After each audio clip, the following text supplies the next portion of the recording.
बात हो रही है यहाँ पर एक्स वाई प्लेन की। So we have to make a diagram for x y plane. This is your y axis and this is your x axis. तो x axis और वाई एक्सेस जहाँ पे इंटरसेक्ट करती हैं पहले तो उसे जीरो लिख दो, ये ओरिजिन है। और इनसे मिल के जो प्लेन बनेगा ये वही प्लेन है जहाँ पे हम अभी लिख रहे हैं या फिर आप अभी देख रहे हैं, प्लेन ऑफ स्क्रीन भी आप अभी कह सकते हो। इसी प्लेन में जो पार्टिकल है according to the question move कर रहा है, लेकिन इसकी शर्त ये है कि एक्स जो है वो ए साइन ओमेगा टी रहेगा और वाई जो है वो ए कॉस ओमेगा टी रहेगा।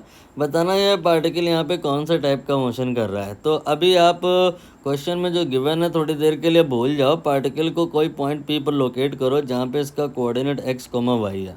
ठीक है, हमारा यहाँ पे आपसे कंसर्न ये है कि if we are interested here for distance between O and P, can we calculate that. I think it is very easy to calculate directly. Standard result है, अगर आपने नहीं जानते तो आप क्या करो, पी से एक्स एक्सिस पे एक परपेंडिकुलर ड्रॉप करा दो, that will be P M.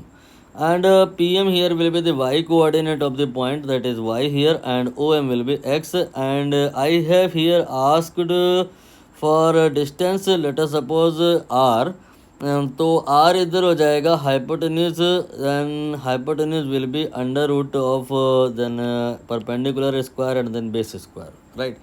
ये स्टैंडर्ड रिजल्ट है, आई थिंक आपको पता भी होगा कि जो डिस्टेंस ओपी होती है वो square root of x square and y square होती है। ठीक है, अब ये जो डिस्टेंस है यहाँ पर डिस्टेंस में जो एक्स आप देख रहे हो वो टाइम के साथ चेंज हो रहा है, और जो डिस्टेंस के फॉर्मूले में वाई देख रहे हो वो भी टी के साथ चेंज हो रहा है। मतलब ये कोई नहीं कह रहा है कि x कांस्टेंट है, ये कोई नहीं कह रहा y कांस्टेंट है। x and y both here are the function of time, but let us see what about r। तो वैल्यू पुट करके देख लो।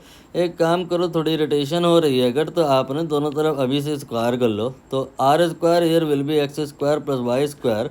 Late me put the value for x and y that are here a sine omega t and a cos omega t. a sin omega t square of that and then y a cos omega t and square of that. Now take a square in common, then in bracket will be sin square omega t then plus cos square omega t.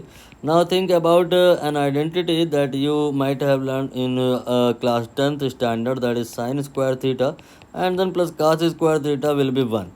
And it is not true only for 0 or 180, it is true for all angle whatever with theta, sin square theta plus cos square theta will always be the 1. Now if we apply that identity over here, we can say that a square into 1. यहाँ पे हम इस conclusion पे पहुँचे कि ये जो term है यहाँ तो टी दिखाई दे रहा है, इसमें आप देखो तो टी के साथ इसका एक्स कोऑर्डिनेट बदलेगा, टी के साथ इसका आपका वाई कोऑर्डिनेट बदलेगा, लेकिन जो आपका आर स्क्वायर आया है उसमें ये 1 हो गया, टी एलिमिनेट हो गया है, आर जो है वो ए के बराबर आया है और वो कांस्टेंट है। मतलब पार्टिकल चाहे जो भी हो जाए, एक्स बदल जाएगा कोई बात नहीं, वाई बदल जाएगा कोई बात नहीं, लेकिन इस पॉइंट का पी का जो डिस्टेंस है ओ से वो नहीं बदलेगा।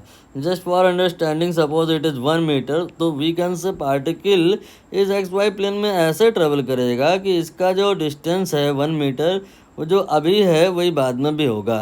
X OP distance remain constant. तो ओ पॉइंट से आप क्या कर सकते हो, उसको क्या बोलते हैं हिंदी में, प्रकार वगैरह कुछ बोलते हैं।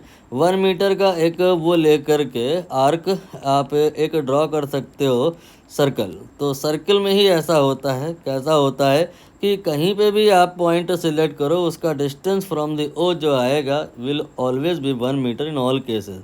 तो डिस्टेंस पार्टिकल का ओ से कांस्टेंट होना इस बात का मैसेजिंग है कि पार्टिकल जो होगा वो सर्कुलर पाथ को फॉलो करेगा, या यू कैन से सर्कल में ट्रैवल करेगा। बी यहाँ पर इसका जो है ना सही हो जाएगा।